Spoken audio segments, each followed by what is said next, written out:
Hello student, myself Anil Kumar Verma from Indian School Losal chemistry lecturer. तो आज का हमारा टॉपिक है 12th class lesson number 2 solution. एक बेसिक चैप्टर है, कोई हार्ड नहीं है, एकदम सिंपल है, घर बैठे आसानी से समझोगे आप इसको। तो विलियन सॉल्यूशन, तो 6th या 7th क्लास के स्टूडेंट भी इस शब्द के बारे में जानते हैं कि विलियन हमने सुना है, हमने पढ़ा है। विलियन होता क्या है? दो या दो से अधिक पदार्थों का समांगी मिश्रण ही विलियन कहलाता है, यानी कि होमोजेनियस मिक्सचर ऑफ टू और मोर देन टू सब्सटेंस या two components known as solution. फिर हमने पुरानी क्लासों में, पहले क्लासों में ये भी पढ़ा है कि विलियन सामान्यतः दो घटकों से मिलकर बना होता है। दो घटक देखते हैं अभी, वो दो घटक कौन कौन से थे? एक तो है विलय और एक है विलायक। अब आपसे पूछते हैं भाई विलय क्या है, विलायक क्या है? तो एक सिंपल सा आपके लिए क्वेश्चन है कि नमक पानी में घुलता है या पानी नमक में घुलता है? सिंपल सा है, सभी के पास आंसर क्या क्या होगा कि सर क्या पूछ रहे हैं कि नमक पानी में घुलता है, बस यहीं पे आंसर आ गया। तो जो घुलता है वो तो कौन हो गया? विलय यानी कि सोल्यूट, और जो घुलता है वो कौन हो गया? विलायक यानी कि सॉल्वेंट। सिंपल एकदम। तो यानी हम कह सकते हैं कि अगर विलय और विलायक को आपस में हम जोड़ दें तो क्या प्राप्त हो जाएगा हमें? विलियन। इसका मतलब solute plus solvent is equal solution. Simple. तो अभी हमने देखा कि सामान्यतः विलियन दो घटकों से मिलकर बना होता है, विलय और विलायक। तो क्या विलियन में दो ही घटक संभव है? देखते हैं। तो जैसे हमारे पास है जैसे नमक, साल्ट प्लस जल। अब मैं आपसे पूछूं कि इस विलियन में कितने घटक हैं? दो घटक, जिसमें एक तो क्या हो गया? विलय और एक हो गया विलायक। लेकिन अगर मैं इसमें शुगर डाल दूं, चीनी डाल दूं, अब मैं आपसे पूछूं कितने घटक हैं? तीन घटक। लेकिन परिभाषा में क्या था? सामान्यतया विलियन दो घटकों से मिलकर बना होता है, विलय और विलायक नहीं। घटकों की संख्या ज्यादा हो सकती है। वो घटक कौन से बढ़ सकते हैं? देखो विलायक तो हमेशा वही रहेगा। विलय की प्रकृति हम चेंज कर सकते हैं, हम इसमें लाइम जूस भी ऐड कर सकते हैं। और आपको पता है इस समय क्या तैयार हो गया? लाइम जूस, चीनी, नमक प्लस जल क्या बन गई? शिकंजी।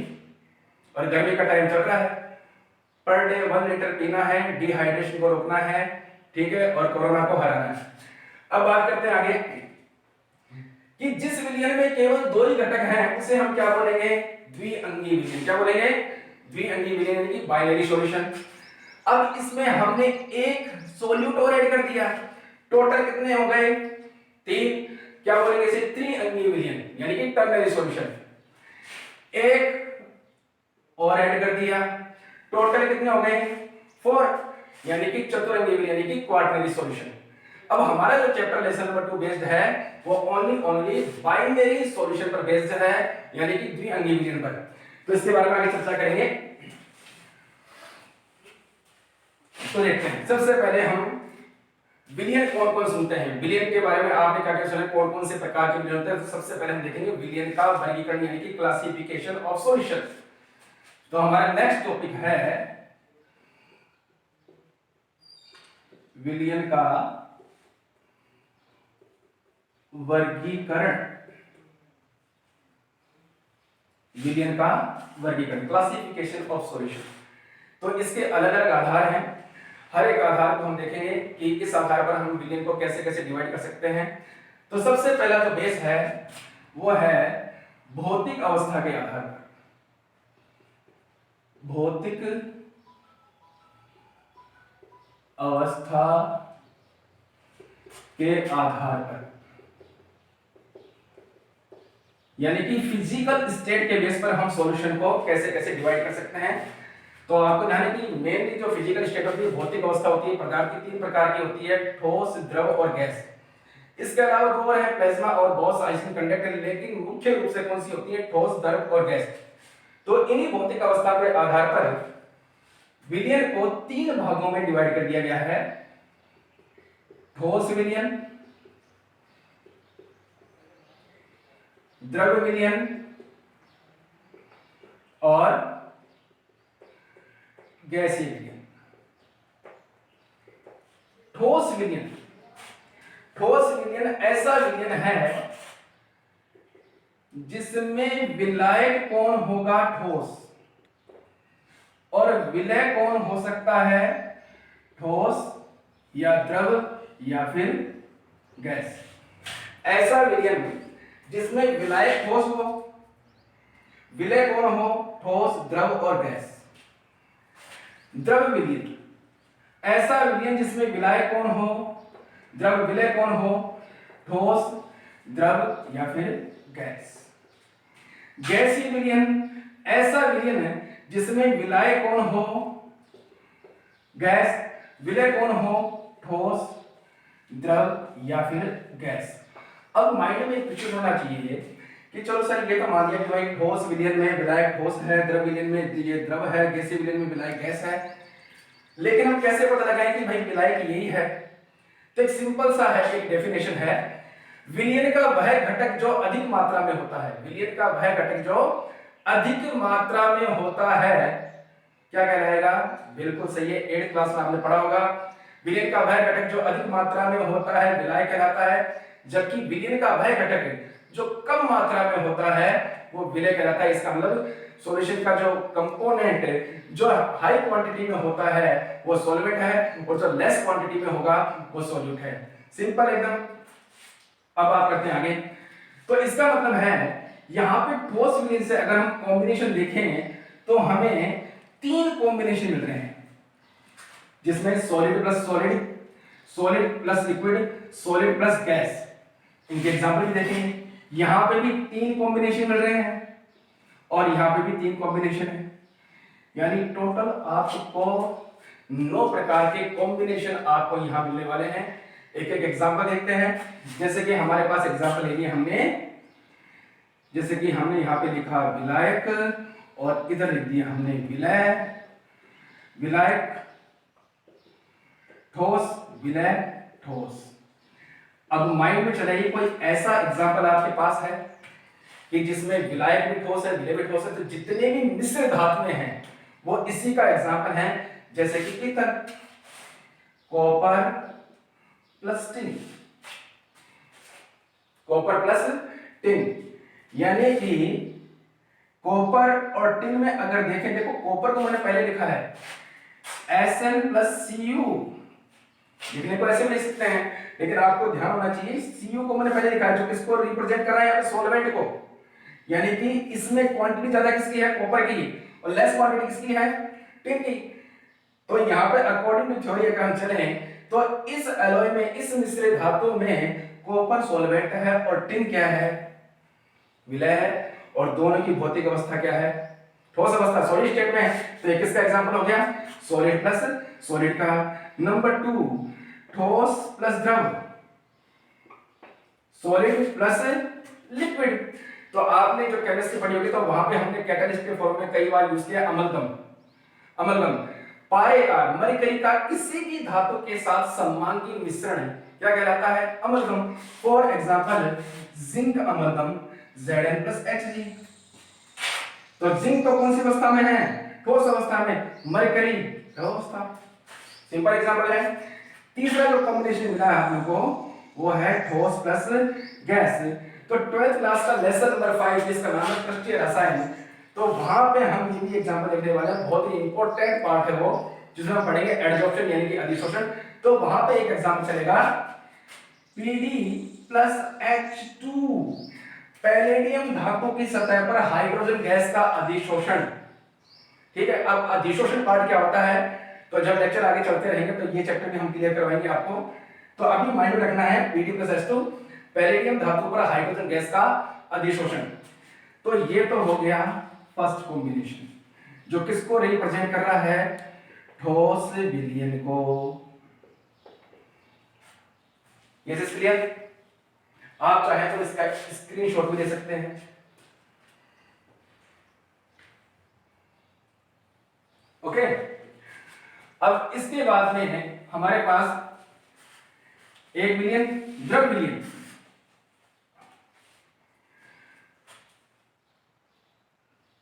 द्रव विलयन, यहां पे विलायक कौन होगा द्रव, द्रव, द्रव। 3 कॉम्बिनेशन हो गए। विलय कौन हो सकता है? ठोस हो सकता है, द्रव हो सकता है, गैस हो सकता है। तो अब माइंड में चलना चाहिए भाई, एक सार्वत्रिक विलायक कौन है? जल। अब जल को विलायक के रूप में लें तो उसमें हम इन भौतिक अवस्थाओं के कौन कौन से विलय सोच सकते हैं? तो एक सिंपल सा है, जैसे अभी शुरू में एग्जांपल था, जल प्लस नमक, H2O प्लस NaCl। जल की भौतिक अवस्था द्रव, नमक की भौतिक अवस्था ठोस। सिंपल सा एग्जांपल है। द्रव प्लस द्रव, H2O plus ethanol, C2H5OH alcohol. सामान्य कमरे के ताप पर H2O द्रव अवस्था में, अल्कोहल भी द्रव अवस्था में। द्रव plus gas, H2O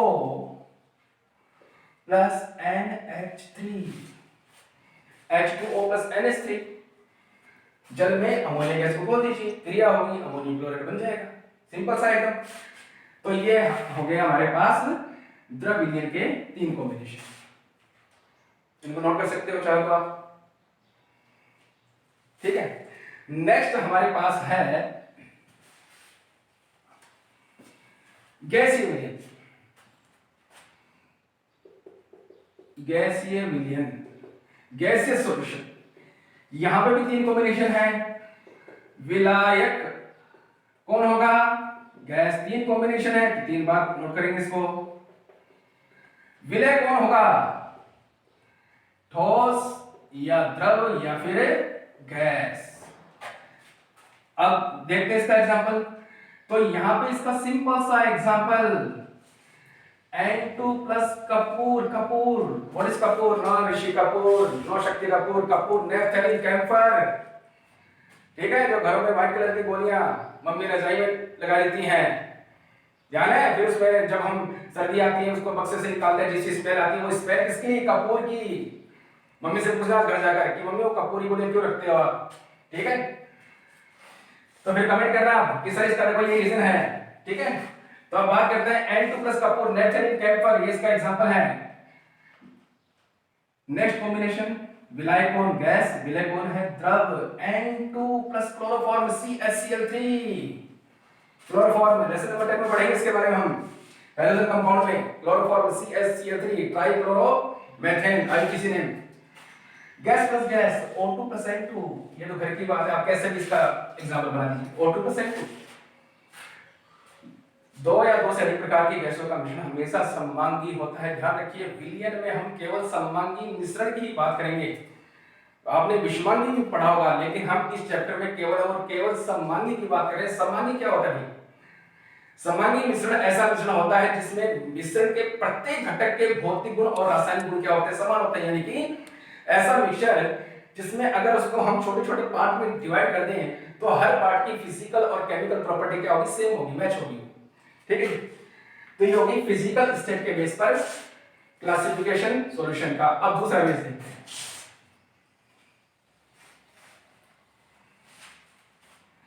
number second है विलय की मात्रा के आधार पर।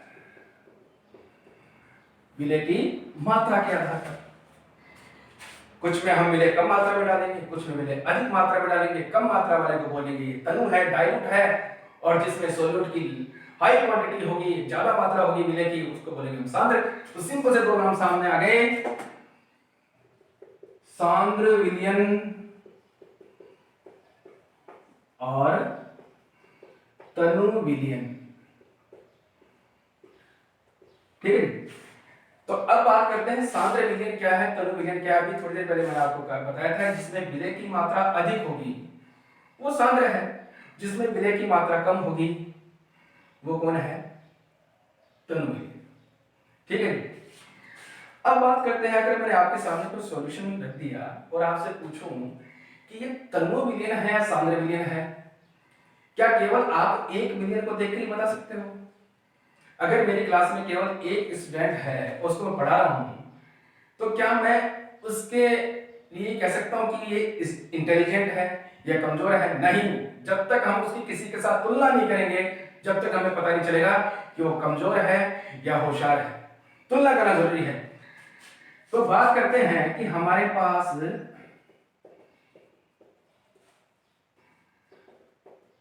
दो पात्र हैं जिसमें हमने समान मात्रा में जल डाल दिया 100 ml। इसमें हमने डाल दिया 5 ग्राम NaCl और इसमें हमने डाल दिया 10 ग्राम सोडियम क्लोराइड नमक। अब मैं आपसे पूछूं कि भाई तनु कौन है, सांद्र कौन है, तो सिंपल सा टेबल डिवाइड चलेगी। ऐसा विलयन जिसमें विलय की अधिक मात्रा है, ऐसा विलयन जिसमें विलय की अधिक मात्रा है। तो इस स्थिति में ये तो क्या बन गया, सांद्र, और ये क्या बन गया, तनु। तो एक सिंपल सी डेफिनेशन ध्यान रखिए आप, ऐसा विलयन जिसमें विलय की कम मात्रा, ऐसा विलयन जिसमें विलय की कम मात्रा विलायक में घुली होती है तनु विलयन कहलाता है। ऐसा विलयन जिसमें विलय की अधिक मात्रा विलायक में घुली होती है सांद्र विलयन कहलाता है। लेकिन ध्यान रहे, विलयन तनु है या सांद्र, विलय की मात्रा हमेशा विलायक की तुलना में कम ही रहेगी, हमेशा कम ही रहेगी। अब बात करते हैं तो ये ज्यादा क्या चक्कर है भाई, यहाँ पे हमने ज्यादा इसलिए कहा है क्योंकि ये इसकी तुलना में विलय की मात्रा ज्यादा रखता है। समझ में आ गया? तो अभी तो हमने इसको सांद्र कहा, इसको हमने तनु कहा, लेकिन मैं आपके सामने अगर मैं यहाँ पे कर देता हूँ 15, तो जो विलयन आपके सामने आपको तनु दिखाई दे रहा था वो अब क्या बन चुका है, सांद्र। समझ में आ गया कंसेप्ट? समझ में आ रहा है? इसका मतलब है विलयन तनु है या सांद्र है तो अकेले विलयन को देखकर हम पता नहीं लगाएंगे ये तनु सांद्र, जब तक हम इसकी तुलना नहीं करेंगे। तो ऐसा विलयन जिसमें विलय की मात्रा कम है दूसरे विलयन की तुलना में, तो वो दूसरे विलयन के सापेक्ष क्या हो जाएगा, तनु, और दूसरे विलयन इस विलयन के सापेक्ष क्या बन जाएगा, सांद्र। तो विलय की मात्रा के आधार पर दो प्रकार के विलयन आ चुके हैं, सांद्र विलयन और तनु विलयन। क्लियर?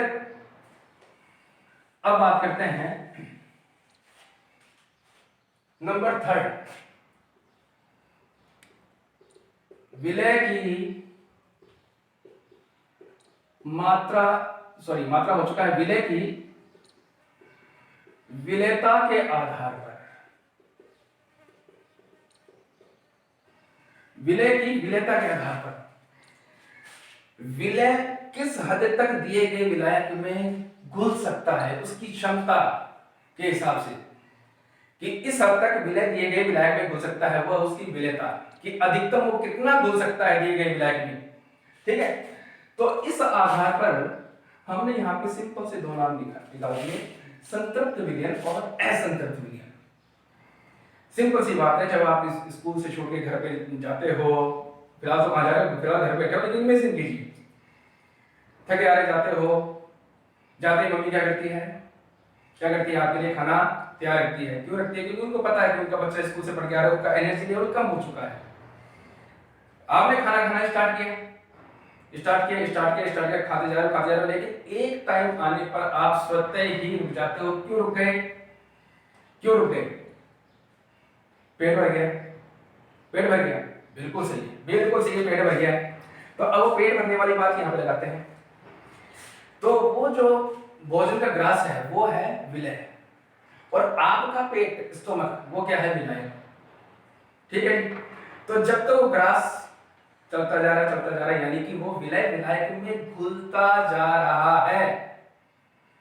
कब तक बोल रहे हो? जब तक आप तृप्त नहीं हो पाए, जब तक आप क्या थे, अतृप्त, यानी कि असंतृप्त। इसका मतलब अगर दिए गए विलायक में विलय लगातार घुलता जा रहा है, जब तक विलयन क्या रहेगा, असंतृप्त। लेकिन अब आपने विलय की क्वांटिटी इतनी बढ़ा दी कि अब वो विलय घुलना ही बंद हो गया। क्या हो गया? सैचुरेटेड, संतृप्त। तो सिंपल सा कंसेप्ट यहां पे आ गया कि विलय की विलेयता के आधार पर हमने विलयन को दो पार्ट में डिवाइड कर दिया, संतृप्त विलयन यानी कि सैचुरेटेड सॉल्यूशन, और असंतृप्त विलयन यानी कि अनसैचुरेटेड सॉल्यूशन। संतृप्त विलयन, तो इसको एकदम सही तरह से परिभाषित करेंगे, ऐसा विलयन जिसमें निश्चित ताप और दाब पर दिए गए विलायक में और अधिक विलय नहीं घुल सकता है, संतृप्त विलयन कहलाता है। इसका अपोजिट सोच लीजिए, यदि उसी ताप और दाब पर दिए गए विलायक में और अधिक विलय घुल सकता है। क्या कहलाएगा? असंतृप्त, यानी कि वो अभी भी भूखा है कि हाँ विलय और घोल दीजिए और घोल दीजिए घोल दीजिए, क्योंकि भूखा हूं मैं, अतृप्त हूं असंतृप्त हूं। जब विलय घुलना बंद हो जाए क्या बोलोगे आप? क्या हो चुका है? सैचुरेटेड, यानी कि संतृप्त विलयन। क्लियर? समझ में आ रहा है? अब देखते हैं आप घर पे जाके आज एक प्रैक्टिकल करना, तो घर पे बैठे कर सकते हैं, ठीक है? पानी गिलास भी भरी गया आराम से, स्पून डाल दीजिए नमक की, शेक कीजिए, डिजोल्व हो गया, घुल गया, ठीक है? और डालिए, डिजोल्व हो गया, और डालिए, डिजोल्व हो गया। एक स्थिति ऐसी आएगी कि नमक पानी में घुलना बंद हो जाएगा। तो जब तक नमक घुलता जा रहा है तो क्या बोलोगे कि अभी तक ये विलयन क्या है? असंतृप्त। जब नमक ने घुलना बंद कर दिया तो क्या बोलोगे कि विलयन हो चुका है संतृप्त। सिंपल सा कंसेप्ट है। ओके बच्चों, तो ये हमारे पास सॉल्यूशन के 3 टाइप के बेस आ चुके हैं। पहला हमने क्या देखा? भौतिक अवस्था के आधार पर। तो भौतिक अवस्था के आधार पर हमने सॉल्यूशन को कितने पार्ट में डिवाइड किया? 3 पार्ट में। कौन कौन से? ठोस विलयन, द्रव विलयन और गैसीय विलयन।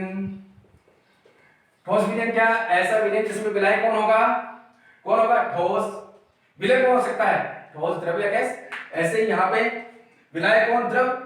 विलय कौन होगा? ठोस, द्रव या फिर गैस। ऐसे ही यहाँ पे विलायक कौन? गैस। विलय कौन? ठोस, द्रव या फिर गैस। जितनी भी यहाँ पे आपके विलयन दिखाई दे रहे हैं, प्रत्येक के 3 कॉम्बिनेशन के हमने एग्जांपल पहले देख लिए हैं। अब दूसरा बेस है हमारे विलय की मात्रा के आधार पर, कि विलय की मात्रा के आधार पर कौन कौन से थे? डाइल्यूट और कंसंट्रेट, तनु विलयन और सांद्र विलयन। विलय की मात्रा कम है, विलय की मात्रा कम है किसके सापेक्ष? दूसरे विलयन के सापेक्ष, तनु विलयन। विलय की मात्रा ज्यादा है, दूसरे विलयन के सापेक्ष, सांद्र विलयन। विलय की विलेयता के आधार पर विलय किस हद तक घुल सकता है? जब तक घुल रहा है वो असंतृप्त है, और घुलना बंद हो जाए तो संतृप्त, यानी कि ऐसा विलयन जिसमें निश्चित ताप और दाब पर और अधिक विलय घुल सकता है। और अधिक विलय घुल रहा है, घुल सकता है, इसका मतलब क्या है? वो असंतृप्त। यदि उसी निश्चित ताप और दाब पर विलय विलायक में नहीं घुल पा रहा है, इसका मतलब क्या है? इसका मतलब क्या है? वेरी गुड, क्या हो चुका है? वो संतृप्त। ठीक है। इसके अलावा और भी सॉल्यूशन है, जैसे कि लेसन नंबर 5 फर्स्ट ईयर रसायन में हम 3 सॉल्यूशन और पढ़ेंगे, जहां पे हम बात करेंगे कणों के आकार के आधार पर। वो भी क्लियर करते हैं कि कणों के आकार के आधार पर। तो कणों के आकार के आधार पर विलयन को 3 भागों में बांटा गया है। हालांकि लेसन नंबर 5 की बात है, लेकिन फिर भी समझेंगे कि विलयन के प्रकार चल रहे हैं। तो कणों के आकार के आधार पर सबसे नंबर फर्स्ट है अपना निलंबन विलयन, यानी कि सस्पेंशन सॉल्यूशन। निलंबन विलयन, सस्पेंशन सॉल्यूशन, ऐसा विलयन जिसमें विलय कणों का आकार 10 की पावर -7 सेंटीमीटर से अधिक हो। ऐसा विलयन जिसमें पार्टिकल का साइज है वो किससे ज्यादा हो? 10 की पावर -7 सेंटीमीटर से ज्यादा हो, क्या कहलाएगा? Suspension solution. बी, वास्तविक विलयन, यानी कि ट्रू सॉल्यूशन। तो लेसन नंबर 2 में हम जिस सॉल्यूशन की बात कर रहे हैं वो यही सॉल्यूशन है। लेसन नंबर 2 12th क्लास में हम जिस सॉल्यूशन की बात करते हैं हम इसी सॉल्यूशन की लेकर बात करते हैं। ये सॉल्यूशन है क्या? तो इसमें पार्टिकल का साइज 10 की पावर -5 सेंटीमीटर से कम। ऐसा सॉल्यूशन जिसमें पार्टिकल का साइज 10 की पावर -5 सेंटीमीटर से कम हो, ऐसा विलयन क्या कहलाएगा? वास्तविक विलयन। अब इनका भी चलो भाई इंटरमीडिएट, तो सी है इसमें कोलाइडिस विलयन। कोलाइडी विलयन। अब इसके बीच के बारे में क्या सोच सकते हैं, इन दोनों की रेंज के बारे में? तो कोलाइडी विलयन ऐसा विलयन है जिसमें विलय कणों का आकार, यानी कि पार्टिकल का साइज 10 की पावर -7 सेंटीमीटर से तो क्या होगा? कम, लेकिन 10⁻⁵ सेंटीमीटर से क्या होगा, ज्यादा होगा। तो ये लेसन नंबर 5 में हम पढ़ेंगे, ठीक है, सरफेस केमिस्ट्री वाले चैप्टर में। तो कणों के आकार के आधार पर भी हमने विलयन को 3 पार्ट में डिवाइड किया है, निलंबन विलयन, वास्तविक विलयन और कोलाइडी विलयन। पॉइंट 5, जब इक्विलिब्रियम साम्य अवस्था वाला चैप्टर पढ़ते हैं, 10th क्लास में भी आपने पढ़ा है, साम्य अवस्था 11th क्लास में पढ़ा है आपने पीएच, और जब पीएच के बारे में आपने 11th में पढ़ा है तो आपने पढ़ा होगा बफर विलयन। आ गया ना बफर विलयन। भाई हम विलयन का वर्गीकरण कर रहे हैं तो सभी प्रकार के विलयन देख लेते हैं। बफर विलयन तो सिंपल सा है, ऐसा विलयन जिसमें अम्ल या क्षार डालने पर उसका पीएच का मान जो है वो अप्रभावित रहता है, उसे हम क्या बोलेंगे, बफर विलयन। इनकी पीएच के मान में कोई परिवर्तन नहीं होता है, ठीक है, ठीक है। तो ये हमारे पास आ गया classification of solution. Lesson number 2 में जो हमारा बेस रहता है वो ये है, लेसन नंबर 5 का ये 11th क्लास के इक्विलिब्रियम पार्ट में हमने पढ़ा था, ठीक है, ठीक है बच्चों। तो ये आज का हमारा टॉपिक था और आशा है कि आपको इस वीडियो से फायदा होगा। और स्वस्थ रहिए, व्यस्त रहिए, मस्त रहिए, कोरोना को हराना है। Okay okay, thank you.